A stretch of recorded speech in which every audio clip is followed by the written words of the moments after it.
On Tuesday, after more than 7 years, the United States of America will end its combat mission in Iraq and take an important step forward in responsibly ending the Iraq War. As a candidate for this office, I pledged I would end this war. As president, that's what I'm doing. I've brought home more than 90,000 troops since I took office. We have closed or turned over to Iraq hundreds of bases. In many parts of the country, Iraqis have already taken the lead for security. In the months ahead, our troops will continue to support and train Iraqi forces, partner with Iraqis in counterterrorism missions, and protect our civilians in military efforts. But the bottom line is this: the war is ending. Like any sovereign, independent nation, Iraq is free to chart its own course. And by the end of next year, all of our troops will be home. As we mark the end of America's combat mission in Iraq, a grateful nation must pay tribute to all who have served there. Because part of responsibly ending this war is meeting our responsibility to those who have fought it.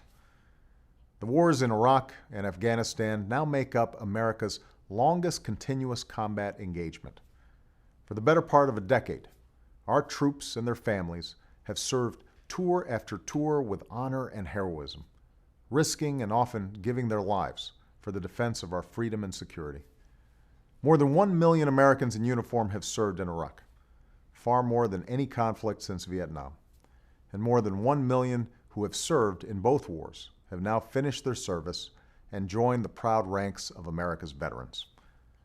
What this new generation of veterans must know is this: our nation's commitment to all who wear its uniform is a sacred trust that is as old as our republic itself. It is one that, as president, I consider a moral obligation to uphold. At the same time, these are new wars, with new missions, new methods, and new perils. And what today's veterans have earned, what they have every right to expect, is new care, new opportunity, and a new commitment to their service when they come home. That's why, from the earliest days of my administration, we've been strengthening that sacred trust with our veterans by making our veterans policy more responsive and ready for this new century. We're building a 21st century VA, modernizing and expanding VA hospitals and healthcare, and adapting care to better meet the unique needs of female veterans. We're creating a single electronic health record that our troops and veterans can keep for life. We're breaking the claims backlog and reforming the process with new paperless systems. And we're building new Wounded Warrior facilities through the Department of Defense. But for many of our troops and their families, the war doesn't end when they come home. Too many suffer from traumatic brain injury and post-traumatic stress disorder, the signature injuries of today's wars. And too few receive proper screening or care. Well, we're changing that. We're directing significant resources to treatment, hiring more mental health professionals, and making major investments in awareness, outreach, and suicide prevention. And we're making it easier for a vet with PTSD to get the benefits he or she needs.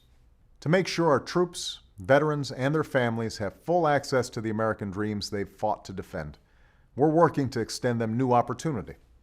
Michelle and Jill Biden have forged a national commitment to support military families while a loved one is away. We've guaranteed new support to caregivers who put their lives on hold for a loved one's long recovery. We're funding and implementing the post-9/11 GI Bill, which is already helping some 300,000 veterans and their family members pursue their dream of a college education.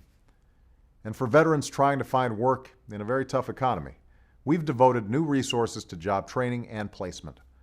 I've directed the federal government to hire more veterans, including disabled veterans, and I encourage every business in America to follow suit. This new generation of veterans has proven itself to be a new generation of leaders. They have unmatched training and skills. They're ready to work, and our country is stronger when we tap their extraordinary talents. New care, new opportunity, a new commitment to our veterans. If you'd like to send our troops and veterans a message of thanks and support, just visit whitehouse.gov. There you'll find an easy way to upload your own text or video. Let them know that they have the respect and support of a grateful nation. That when their tour ends, when they see our flag, when they touch our soil, they'll always be home in an America that is forever here for them, just as they've been there for us. That's the promise our nation makes to those who serve. And as long as I'm Commander-in-Chief, it's a promise we will keep. Thank you.